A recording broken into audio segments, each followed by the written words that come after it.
You're listening to DraftKings Network.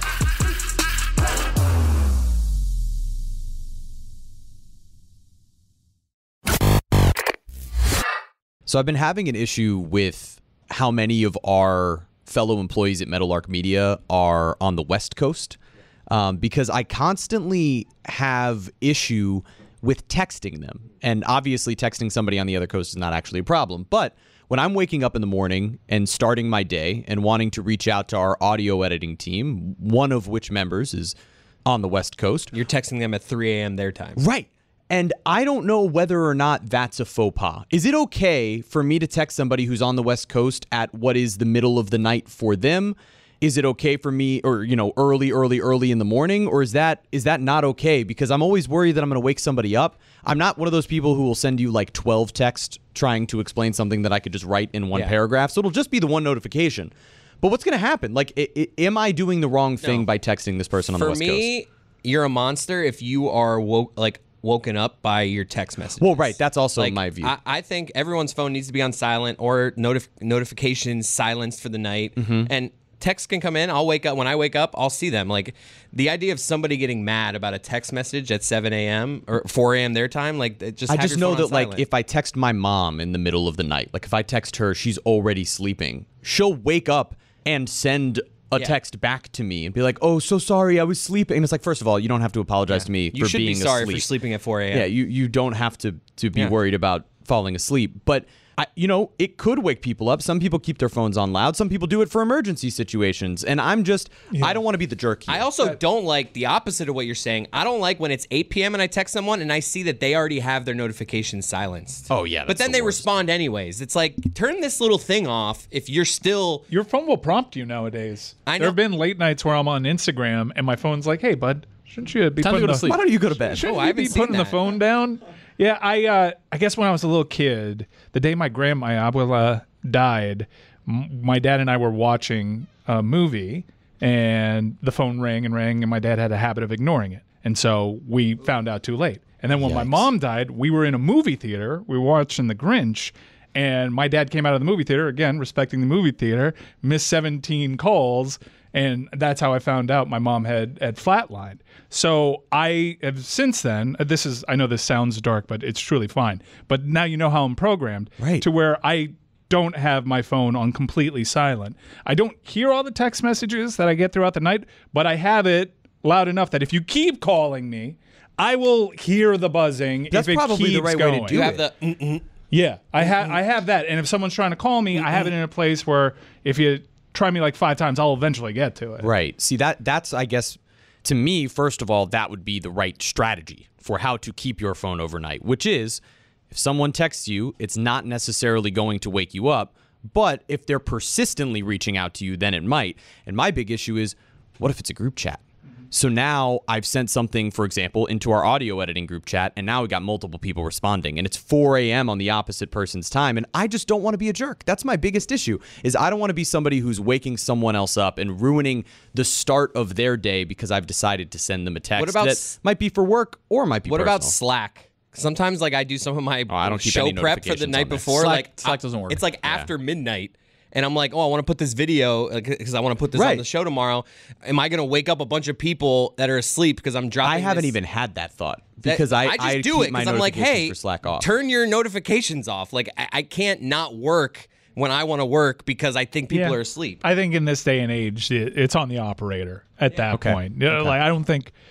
It may be you might have some boomer like Dan Stugotz not know how to turn off the notifications, and then they'll chastise you because they're not aware it's something that they can control. I have yet to have anyone actually give me any sort of flack back. Got Maze texting you, what the Jeremy? Yeah, well, all right. Sorry. I mean, geez.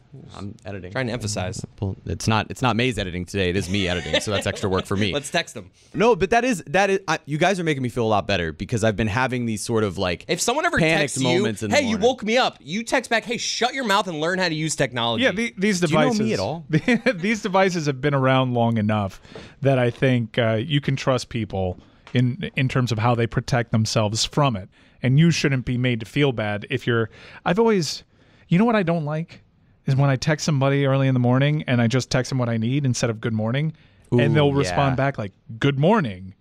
Oh, that. hold on. Dork. Like, come on, don't do that. You did that to me today. You text me, hey, a certain thing, and I sent you back a certain thing. And like, Yeah, then text you good I've morning. never No. been offended I needed by your that. address to send you a holiday card. I sent you my address. Yeah, that was boom. it. How I was sweet. shamed before because when I would text with Kristen, Billy once gave me I remember shit that. because like I just was like, hey, like, can you? I just asked the question of what I needed. I didn't hit her with, "Hello, Hey. Kristen. Good morning to you." It's just like, come on, we're working here.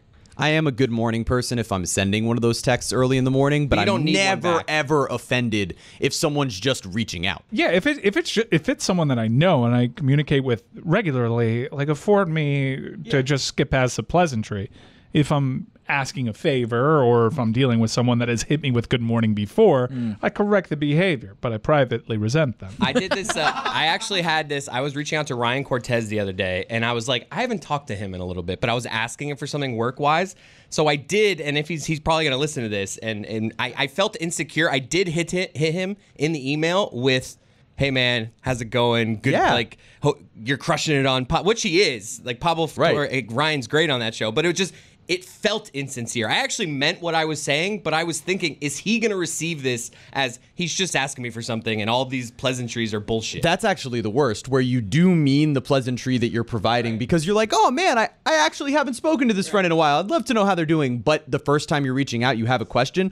I've like a couple of times where I've known I was going to have to reach out to someone, purposefully procrastinated the reaching out, and reached out to them just to say hi first, knowing very well that a few Been there. days 2 later. days later, I'm going to Yeah. text you Been something there. I need. Yeah, it happens all the time. I've been there where I plant the seed early in the morning, Yes. knowing that I want to ask somebody of a favor later on, but I'll be like, hey, and then I'll circle back several hours later. You know, I just got to thinking. Exactly. You popped up in my head. Yeah. And you know yeah. what? You know, in talking to you, I was reminded of, and I actually get to what my initial intention was. And these are people that I need something from them, but I don't discuss things with them on a regular basis. So We're I all don't the wanna same, seem- huh?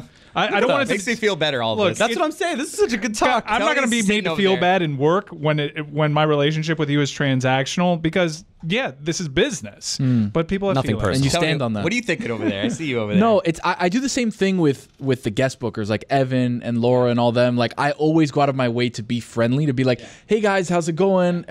Doing great, whatever." But can you get me Shane Gillis? You know what I mean? And then I get back like, "Hey, I don't know," and I'm like, okay.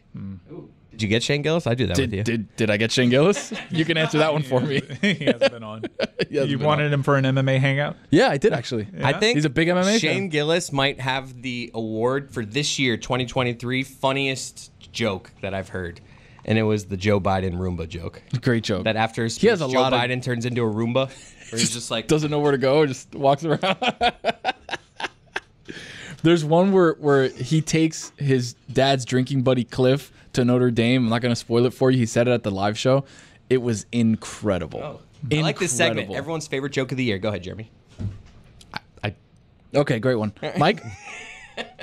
I wasn't ready for this segment. Oh, okay. Prepared. Well, me and you We'll killed do it. it next week. See you guys later. All right, cool. Bye.